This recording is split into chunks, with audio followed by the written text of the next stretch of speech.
இப்போ பாவத்தில் பாவமுனையிலிருந்து வெளித்தொடர்பு என்ன அப்படிங்கிறத பார்க்க போகிறோம். வெளித்தொடர்புன்னு என்ன? ஒன்றாம் வீட்டின் சப்ளாடு சூரியன். இந்த சூரியனுடைய நட்சத்திரத்தில் சூரியனுடைய உபநட்சத்திரத்தில் ஒரு கிரகம் இருக்கும். உதாரணமாக சூரியனுடைய நட்சத்திரத்தில் சனி இருக்காரு, சூரியனுடைய உபநட்சத்திரத்தில் ராகு இருக்காரு. இந்த ரெண்டு கிரகமும் ஏதாவது ஒரு வீட்டுக்கு சப்ளாடா வந்திருக்குன்னு வச்சுக்கோங்க. அப்ப அது வந்துருந்துச்சுன்னா அது வெளித்தொடர்பு அப்படின்னு அர்த்தம். அப்ப 12 பாவத்திற்கு எந்த கிரகம் வேணாலும் சப்ளாடா வரலாம்.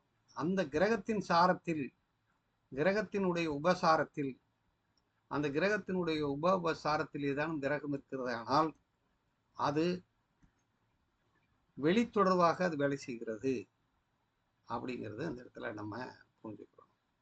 அப்போ வெளித்தொடர்புங்கிறது என்ன அப்படின்னா, 1ஆம் பாவத்திற்கோ 12 பாவத்திற்கு எந்த கிரகம் சப்ளாடா வந்திருக்கோ அந்த சப்ளாடுனுடைய நட்சத்திரத்துல உபநட்சத்திரத்துல ஒரு கிரகம் இருந்து அது எந்த வீட்டுக்காவது சப்ளாடா வந்துருச்சுன்னா அது வெளித்தொடர்பு அப்படின்னா இது 4வது வகையான தொடர்பு. அப்போ வெளித்தொடர்புனா என்ன அப்படிங்கிறத நம்ம இந்த இடத்துல புரிஞ்சுக்கிறோம். அப்போ எப்படி தொடர்புகள் இருக்கு அப்படிங்கிறத தொடர்பு படுத்துறோம்ங்கிறது நேரடியாக ஒரு ஜாதகத்தை கொண்டு பார்க்கும்போது உங்களுக்கு விளங்கும்.